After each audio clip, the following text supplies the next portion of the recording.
Bonjour et bienvenue sur la mécanique universelle. Alors aujourd'hui, nous sommes dimanche 28 janvier 2023 et je vais lire quelques petits passages de cet ouvrage que j'ai pris à la bibliothèque universitaire hier. La philosophie comme thérapie de l'âme. Étude de philosophie hellénistique par André-Jean Volk, avec une préface de Pierre Hadot. Alors, deux choses.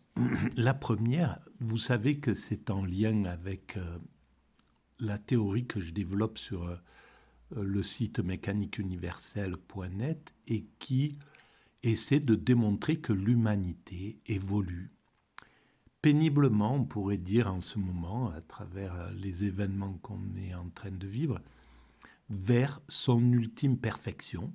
Et dans cette ultime perfection, qui concerne les siècles futurs, il y a comme type de perfection, entre autres, l'extase facile. Voilà, donc un état d'âme, on pourrait dire, pour reprendre un petit peu cet ouvrage-là, un état d'âme zen, un état de plénitude. Et à mon sens, le futur, dans les temps qui viendront, les décennies ou peut-être le siècle prochain, nous soignerons, l'humanité soignera une grande partie de ses maux à travers l'extase. Pour avoir expérimenté cet état, que dans certaines autres spiritualités on appelle l'éveil, le nirvana, l'ataraxie, la béatitude, voilà. Il m'a paru vraiment évident que c'est un moyen de soigner même les maux ordinaires d'un être humain. Voilà, j'en parlerai un peu plus profondément. La deuxième chose que je voudrais dire à partir de cet ouvrage, je vais commencer juste à lire la préface, un début de préface de Pierre Hadot, pour rendre hommage, parce que c'est ce qu'il fait, à André-Jean Volk, que je ne connais pas, mais voilà, qui a mis à contribution son existence pour permettre à des gens comme moi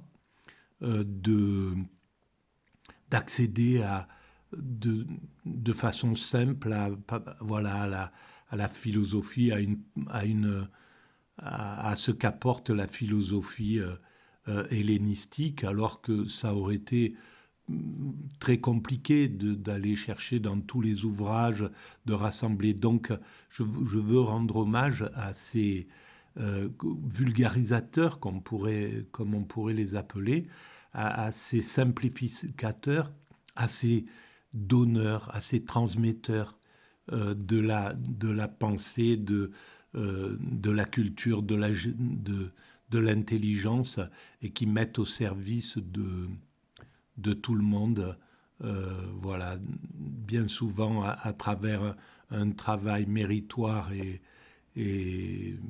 voilà, dont ils n'ont pas toutes les gratifications qu'ils auraient droit, en somme. Voilà. Donc, on va commencer à lire cette préface. Voilà. Comme beaucoup de ceux qui ont connu A.J. Volk, j'ai été profondément bouleversé par sa disparition prématurée. Nous attendions encore tellement de lui, nous espérions toujours que sa santé s'améliorerait.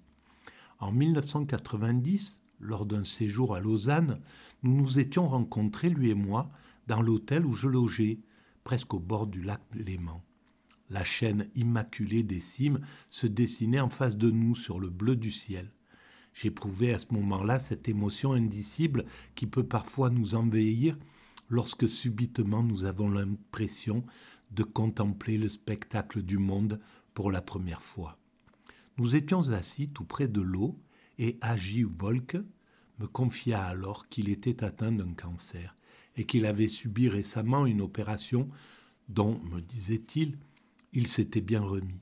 Il paraissait avoir l'espoir de pouvoir travailler à nouveau et il me parla du numéro de la revue internationale de philosophie consacré au stoïcisme qu'il était en train de préparer et pour lequel il a écrit cette belle étude que l'on peut lire sans émotion dans le présent volume. Lorsqu'on sait dans quelles circonstances elle a été rédigée, puisqu'il y réfléchit sur ce thème de Marc Aurèle, notre maladie peut être utile à la santé de l'univers. Nous parlions donc de ce projet, des sujets à traiter, des collaborateurs éventuels. Mais j'avais quand même l'impression que silencieusement, à travers les mots que nous prononcions, nous nous disions adieu, et j'en éprouvais une terrible souffrance. Dans les mois qui ont suivi, j'ai conversé plusieurs fois avec lui au téléphone, mais je ne l'ai jamais revu. Au cours de notre vie, nous nous étions rarement rencontrés et nous avions échangé très peu de lettres. Et pourtant, parmi tous mes amis, parmi tous les philosophes que j'ai connus, c'était lui le plus proche de moi, car nos itinéraires spirituels s'étaient miraculeusement rencontrés en 1975 et 1976, j'avais écrit pour l'annuaire de la 5e section de l'École pratique des hautes études, l'article liminaire intitulé « Exercice spirituel », dans lequel j'essayais de montrer que les œuvres philosophiques des anciens étaient en quelque sorte des exercices spirituels que l'auteur pratiquait lui-même et faisait pratiquer à ses auditeurs ou à ses lecteurs, et que toute assertion dans ses écrits devait être interprétée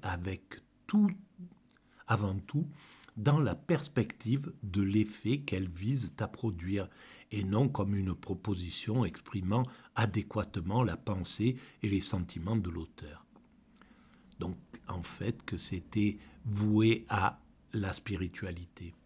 En insistant sur cette dimension pratique, éthique, thérapeutique de la philosophie antique, je ne voulais pas seulement proposer une certaine méthode d'exégèse, mais aussi laisser entrevoir l'exercice d'un modèle de vie philosophique que l'homme contemporain peut découvrir dans l'Antiquité, ce qui pouvait aussi conduire à poser la question de savoir ce qui est actuel et inactuel dans la tradition antique.